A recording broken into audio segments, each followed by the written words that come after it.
কালি লাগতে শরীরে কোথাও টিএমসির বাকি নেই। তাহলে ইউনিয়ন রুম রাখা হয়েছে কেন? সেটা কি কেবল ওই কলেজের মেয়েদের নিয়ে এসে ধর্ষণ করার জন্য? পশ্চিমবাংলার মুসলিম সমাজকে টিএমসি রাজনৈতিকভাবে এত ব্যবহার করছে। শুক্রবার সকালে নিউ টাউন ইকো পার্কে প্রাতঃভ্রমণে আসেন প্রাক্তন সাংসদ তথা বিজেপি নেতা দিলীপ ঘোষ। দাদা, আপনার রাজনৈতিক ভবিষ্যৎ তাহলে কি দাঁড়ালো? সেটা পার্টি ঠিক করবে। কার ভবিষ্যৎ কে ঠিক করতে পারে সে তো লেখা আছে ভগবানের খাতাতে। আপনি নিজে কি ক্যালকুলেট করছেন, মানে কোন দিকে যাচ্ছে ব্যাপারটা?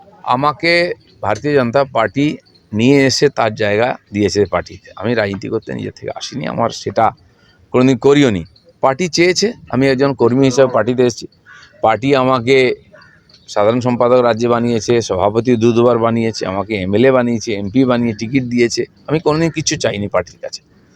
আর এমনকি আজকে পার্টি আমাকে যে গাড়ি দিয়েছে আমি ব্যবহার করছি বা সিকিউরিটি, সেটাও আমি কোনোদিন চাইতে যাইনি।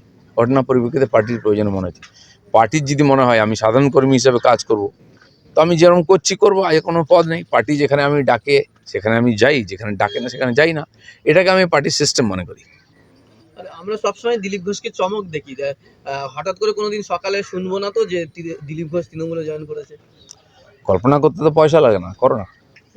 Bureau report, D Bangla news.